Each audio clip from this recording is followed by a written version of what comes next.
Behind every employee, every driver struggling to get fairer pay from Uber or Lyft is a jackass suggesting that things are not that bad. What up, folks? Once again, it is indeed your boy Tim with another ride sharing video.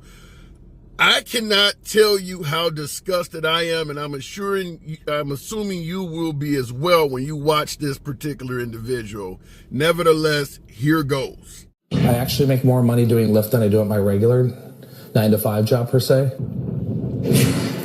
That was the reaction from one rideshare driver after the Minneapolis City Council passed a bill to implement a minimum wage for Uber and Lyft drivers. Our Karen Scullin talked to him today about the city's decision. And so Karen has an interesting story to tell about his experience as a driver. Right. Travis Joseph works about 20 hours a week for Lyft, and he makes really good money. He says everybody should be who drives for Lyft or Uber if they're doing things right. A 5-year Lyft driver with well over 10,000 rides, Travis Joseph says it's great money. I'm in the realm on a slow day, $50 an hour to almost 100. There's bonuses, there's tips, there's bonus areas. So it just depends. So I'm not sure how these people are making $15, and every driver and rider I talk to has the same confusion. But Joseph says you do have to work at it, hit the busy times. He gets up at 4 a.m. and works 4 hours before heading to his other job.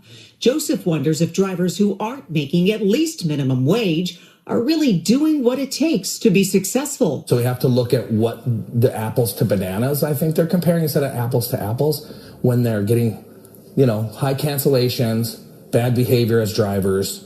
They're also, not taking every ride.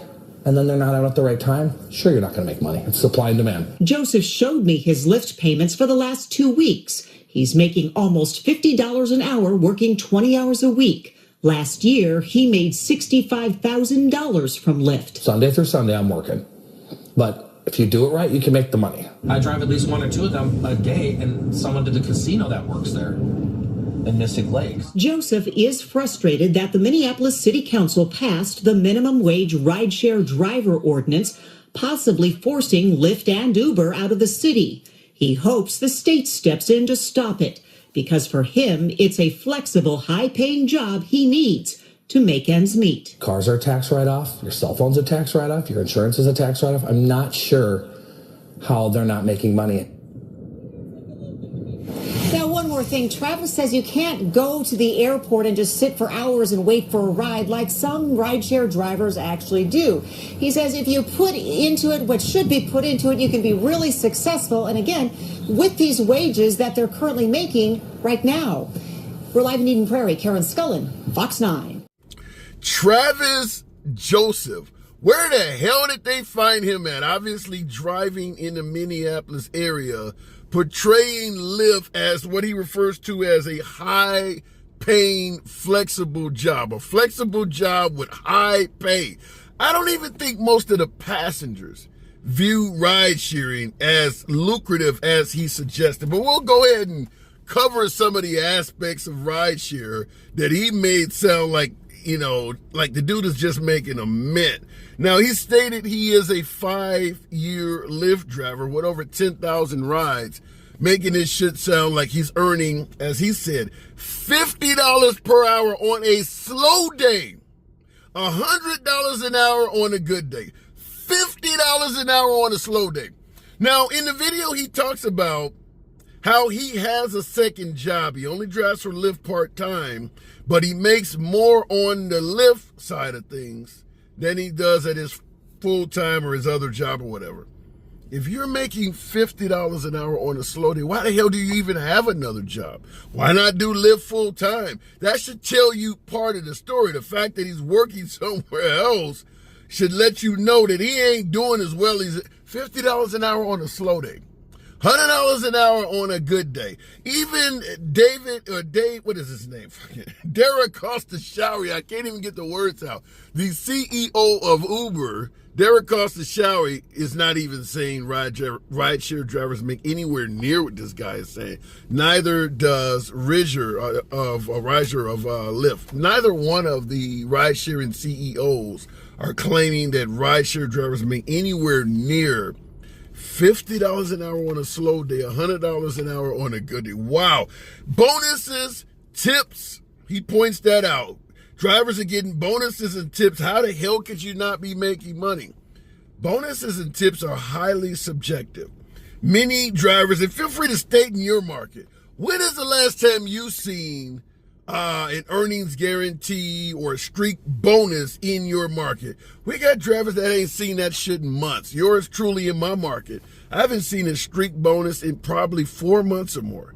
So the idea that there's bonuses and tips floating around everywhere is bullshit. You can go a very long time without getting a bonus in ride sharing. Same thing with tips. What percentage of your passengers tip? State that in the comments as well, because folks who do not even engage in ride share, who may believe that the drivers are asking for too much damn money in the Minneapolis area, they need to read the comment section, because drivers are undoubtedly going to be in the comment section here. I'm asking you to state, how often do you see bonuses in your market? If so, what are they offering you? And how often do you get tipped? What percentage of your passengers tip? In my market, I think I'd say for me personally, 20 to 40% if I'm lucky. 20 to 40% of passengers tip.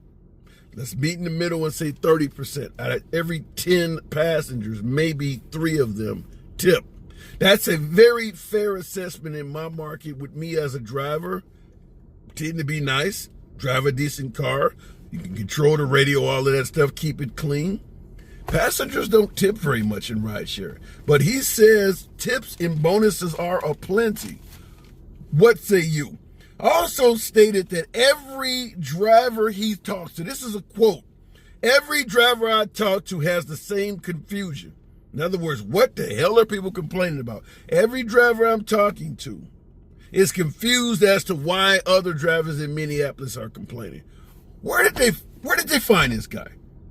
Rideshare drivers all over the damn country, if not the planet, are complaining what Uber and Lyft are doing to drivers, whether it's safety, whether it's pay, whether it's wrongful deactivations. How is this story so pleasant? When folks, you think folks are going to go to court and protest lackluster wages when they're making $50 an hour on a bad day? Is there anybody that believes this? You got the governor of Minnesota, Tim Walz, and the mayor of Minneapolis, Fry, both saying $1.40 per mile is too much for drivers. Even at $1.40 per mile, you'll never make $100 an hour. Where the hell is he getting that from? The math don't math. Just imagine you're driving down a highway at 60 miles an hour, continuous without a stop. What is 60 times $1.40? Could you even make $100 an hour in ride sharing? You would need big ass tips every single hour to make that even remotely realistic. And I gave you an example of driving down a highway at 60 miles per hour, accumulating $1.40 per hour every mile, nonstop. Very few rideshare drivers in America are going to say that every single minute of an hour they're driving and earning money. It's just not happening. This is crazy. There's no way possible to make $100 an hour in ride sharing, even at $1.40 per mile, which the overwhelming majority of riders in this country don't make. Most drivers in America are making under $1 an hour. Where is he getting these numbers from? I'd like to hear from you folks in the comments. Is there anybody out there? Perhaps maybe I'm getting it wrong. Perhaps maybe other drivers are getting it wrong. Is there anyone out there that are seeing numbers like this driver suggests? $50 an hour on a slow day, $100 an hour otherwise. Let your boy know in the comments. As always, feel free to smash that like button, subscribe to the channel, and I'll see you in the next video.